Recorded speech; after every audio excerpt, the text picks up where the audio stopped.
மழைக்காலங்களில் டெல்டா மாவட்டத்தில் நெல்மணி முளைத்து வீணாகி வருவதை தடுப்பதற்கான தீர்வு குறித்து திருச்சி மக்களிடம் எமது செய்தியாளர் நடத்திய நேர்காணலை பார்க்கலாம். விவசாயத்துக்கு முன்னாடியே ஆற்று பாசனத்துறையும் விவசாயம் சேர்ந்த ஒரு பெரிய குழு அமைக்கணும்.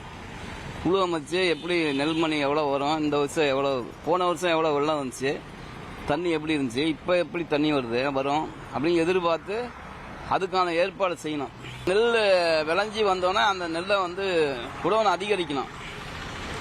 ஒரு குடோன் 2 குடோன்னா நிறைய குடோன் அதிகரிக்கணும். ரெண்டாவது மேட்டு பகுதி எங்கே தண்ணி வராதோ அந்த பகுதிக்கு நெல்லை கொண்டு வந்து அங்கே குடோன் அமைக்கணும். விவசாயிகளுக்கும் முக்கியத்துவம் கொடுத்து அந்த விவசாயிகளோட நெல்லையும் சீக்கிரமாக விற்பனை பண்ணி கொடுக்கணும். அவங்களுக்கு மிகவும் பாதுகாப்பாக இருக்கிற மாதிரி இன்னும் அதிகமாக கொள்முதல் கிடங்கு அவங்களுக்கு அமைச்சு கொடுக்கணும். கொள்முதல் ஊருக்கு பண்ணுற மாதிரி செய்யணும். அது 4-5 ஊருக்கு சேர்த்து பண்ணுறது நல்லது இல்லை. ரெண்டாவது என்னன்னா, இந்த குடோனு பாதுகாக்கிற குடோன் கொஞ்சம் அதிகமாக இருந்துச்சுன்னா நல்லாயிருக்கும்.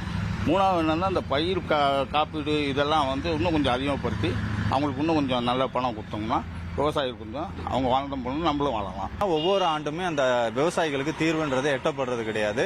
அதனால அரசாங்கம் விரைந்து இந்த விவசாயிகளுக்கு பிரச்சனைகளுக்கு தீர்வு ஏற்படுத்துறதுக்கான வழிவகை செய்யணும், திட்டங்களை வகுக்கணும். அது மட்டும் இல்ல, இந்த நெற்களஞ்சியம்னு போற்றக்கூடிய இந்த தஞ்சை டெல்டா பகுதியில் இந்த மாதிரி பருவமழை காலங்களில் விளைவிக்கக்கூடிய இந்த நெற்கள் எல்லாமே பாதுகாக்கப்பட்டு அவர்களுக்கு நல்ல விலை கிடைக்கணும்.